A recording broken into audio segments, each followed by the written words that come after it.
बिस्मिल्लाहिर्रहमानिर्रहीम। My name is Salman Ali and I will teach you mathematics of grade 9। जैसे कि हमने 9th क्लास का न्यू सिलेबस के अकॉर्डिंग चैप्टर 1 स्टार्ट किया था। इसके हमने पहले 3 एक्सरसाइजेस की, रिव्यू एक्सरसाइज का फर्स्ट हाफ किया। अब हम इसका सेकंड हाफ स्टार्ट करने जा रहे हैं, जिसमें 7, 8, 9 और 10 वाला क्वेश्चन आता है। रिव्यू एक्सरसाइज आपके बोर्ड के लिहाज से बहुत ज्यादा इंपॉर्टेंट होती है, अहम होती है, क्योंकि इसमें से ये जो चैप्टर का निचोड़ होता है, इसमें से जो आपका एग्जामिनर है बहुत सारे क्वेश्चंस को पकड़ता है। तो ये क्वेश्चंस आपने ध्यान से और इम्पोर्टेंटली गौर से सुनने हैं। तो हम इसका क्वेश्चन नंबर 7 स्टार्ट कर रहे हैं। क्वेश्चन नंबर 7 स्टार्ट करने से पहले आपके लिए इंटरेस्टिंग मैथमेटिकल क्वेश्चन उसका आंसर देते जाइएगा, फिर हम स्टार्ट करते हैं। Try your best.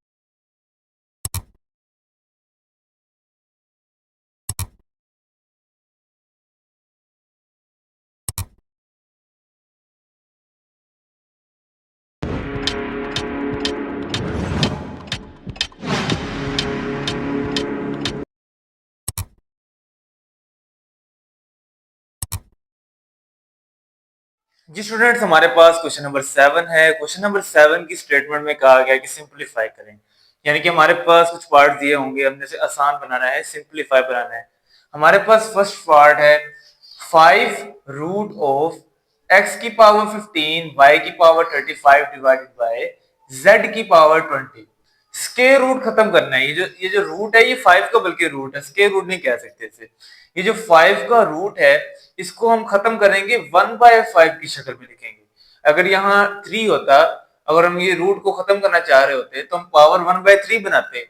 अगर यहाँ 4 होता तो पावर 1/4 बनती। अब यहाँ 5 है तो पावर 1/5 बनेगी कब? जब ये रूट खत्म होगा।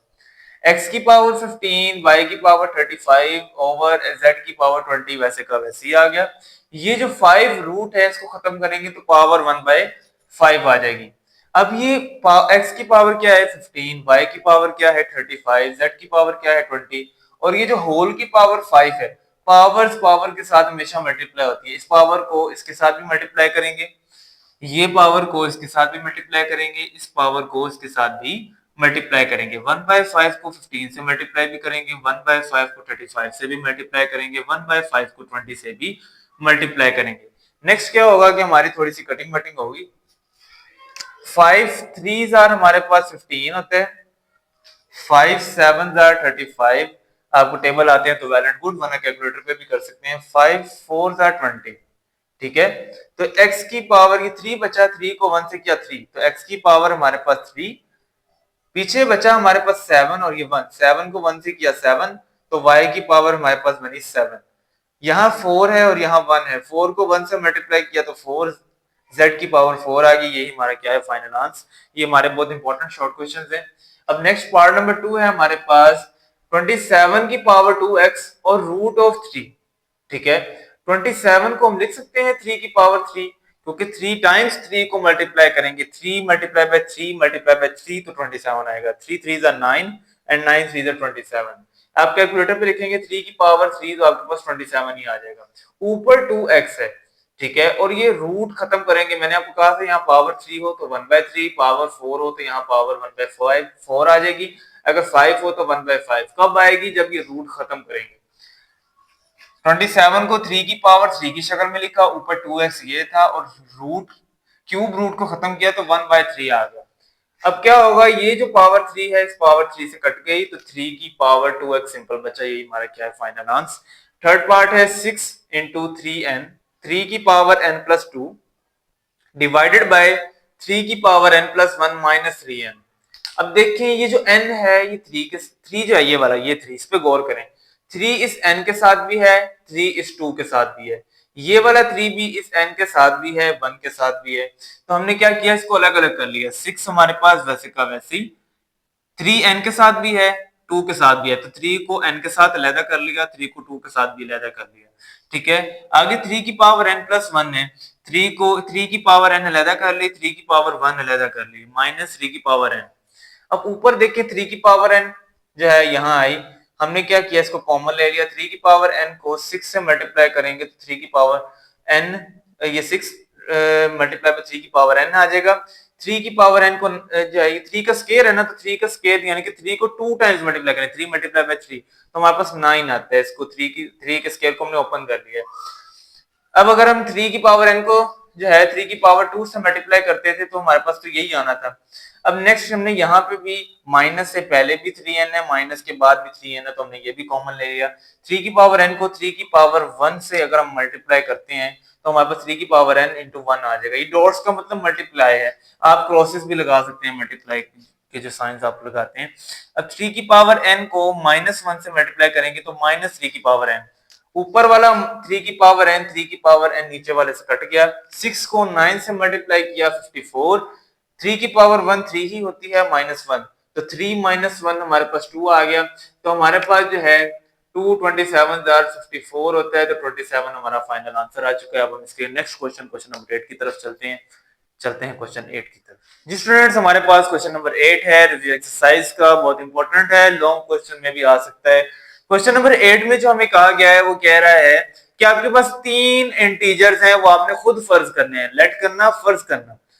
ऑड इंटीजर से मुराद वो इंटीजर्स जिनका आंस ऑड है। ऑड कौन से नंबर्स होते हैं, जैसे कि 1 3 5 7 9 11 13 15 17 19, ये इसका आंसर ऑड होना चाहिए, वो वाले इंटीजर्स लेने हैं। लेट फर्ज किया हमने 3 ऑड इंटीजर्स, 3 ऑड इंटीजर्स को, वो इंटीजर जिनका आंस ऑड है, जैसे 1 3 5 7 9, यानी कि 2 4 6 की फॉर्म में ना हो, इवन ना हो, ऑड होना चाहिए। तो हमने अपनी मर्जी से 3 इंटीजर जो है वो फर्ज कर लिए, x x plus 2 x plus 4, पहला इंटीजर x, दूसरा इंटीजर x प्लस 2, तीसरा इंटीजर x प्लस 4। उसने कहा है कि इन तीनों का सम किसे कहते हैं, इन तीनों को अगर हम जमा करें, इन तीनों को अगर हम ऐड करें, जो सम होगा वो किसके बराबर होगा, 51 के। तो हमारे पास ये दो चीजें हैं, अब हम इसको सॉल्व करेंगे। सम से मुराद इन तीनों इंटीजर्स को ऐड करेंगे। पहला इंटीजर x, दरम्यान में प्लस, ऐड करने का सिंबल क्या होता है, प्लस। दूसरा इंटीजर x प्लस 2, फिर प्लस x प्लस 4, यानी कि तीनों इंटीजर्स को हमने ऐड कर दिया और इनका सम, यानी कि जब इनको ऐड करेंगे तो किसके बराबर होगा, 51 के। लगी समझ, एक x ये है, एक x ये है, 2x और एक x ये है, 3x, 3x हो गए हमारे पास, तो ये हमने 3x लिख लिया।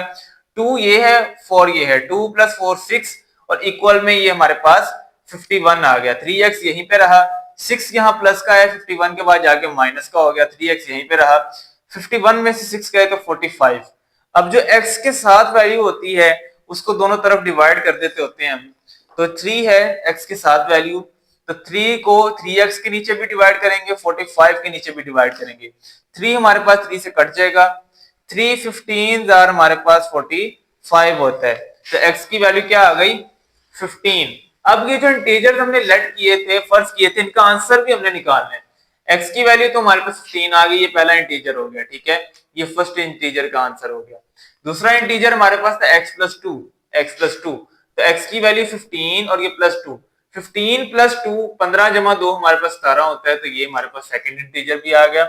नेक्स्ट हमारे पास थर्ड इंटीजर है x प्लस 4 आ गया, x की वैल्यू 15 है, प्लस 4 हमारे पास ये वाला फॉर्मूले वाला, ठीक है। 15 में 4 ऐड किया तो हमने 19 आ गया। ये थे 3 इंटीजर्स। आपने एक छोटी सी एक लाइन लिखी नहीं है, 100 इंटीजर्स आर 15 17 19, 15 17 और 19, ये हमारा जो है वो इंटीजर्स 3 आ चुके हैं। अब हम इसके सेकंड लास्ट क्वेश्चन नंबर 9 की तरफ चलते हैं। जी स्टूडेंट्स, हमारे पास रिव्यू एक्सरसाइज 1 का क्वेश्चन नंबर 8 है। लॉन्ग क्वेश्चन में आने के इसके चांसेस हो सकते हैं, इंपॉर्टेंट है। हमारे पास क्वेश्चन है कि हमारे पास एक टोटल बॉल्स हैं, यानी कि गेंदे हैं हमारे पास टोटल 96 हमारे पास बॉल्स हैं, 96 बॉल्स हैं। पहली बकेट में कितनी बॉल्स हैं हमें नहीं पता, तो हमने इसको x के इक्वल लेट कर लिया। सेकंड बकेट के अंदर जो है वो कह रहा है कि 28 से ज्यादा है, मोर देन 28 बॉल्स, 28 से ज्यादा है, तो 28 प्लस x हमने इसको लेट कर लिया। अब कैसे निकालना है इन तीनों का सम, कितनी बॉल्स हैं, ठीक है, उसको बराबर कर लेना है पहली और दूसरी बॉल। जाहिर सी बात है, जितनी बॉल्स पहली बकेट में होंगी, बकेट कहते हैं बास्केट को, टोकरी को, पहली बकेट में जितनी जो है वो बॉल्स होंगी और दूसरी में होंगी, उन दोनों को जमा करेंगे तो टोटल बॉल्स 96 आएंगी ना। तो हम फर्स्ट बकेट और सेकंड बकेट की बॉल्स को जमा कर देंगे तो हमारे पास टोटल आ जाएंगी। x आ गया plus x plus 28 equal to 96। x एक ये है, एक ये है, 2x हो गए तो 2x और plus 28 is equal to 96। 2x यहीं पे रहा, 28 प्लस का है, उधर जाके माइनस का 28 हो गया, 2x यहीं पे रहा। 96 में से 28 अपने कैलकुलेटर पे करें या आप खुद कर लें तो आपके पास 68 आ जाएगा। अब 2 हमारे पास 2 34 68 होता है, क्योंकि 2 3 6 2 4 8 34 होता है हमारे पास। 2 34 68, तो आपने ये x की वैल्यू जो है वो 34 हमारे पास फाइनल आ गई है। अब नेक्स्ट हमने क्या किया कि हमने बताना है कि पहली बकेट तो सेकंड बकेट में कितनी बॉल्स थी। बॉल्स इन फर्स्ट बकेट की हेडिंग देंगे। फर्स्ट बकेट की क्या हमने लेट की थी x, तो x की वैल्यू क्या आई है हमारे पास 34। तो पहली बकेट थी उसके अंदर 34 बॉल थी। अब उसने पूछा कि सेकंड बकेट के अंदर कितनी बॉल थी। पहले तो उसने कहा कि 28 से ज्यादा है, 28 plus x. Balls in second ball bucket x plus 28, x की वैल्यू क्या आई 34, x की जगह 34 पुट कर दिया, 28 ये वाला 34 में 28 जमा किया तो 62।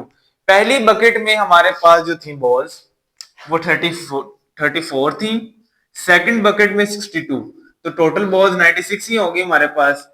तो ये था जी हमारा क्वेश्चन। तो अब हम जो है इसके लास्ट क्वेश्चन की तरफ चलते हैं जी स्टूडेंट्स। हमारे पास रिव्यू एक्सरसाइज 1 का क्वेश्चन नंबर 10 है। लॉन्ग क्वेश्चन में आने के चांसेस हैं, इंपॉर्टेंट है, ठीक है, तो जरा ध्यान से सुनिएगा।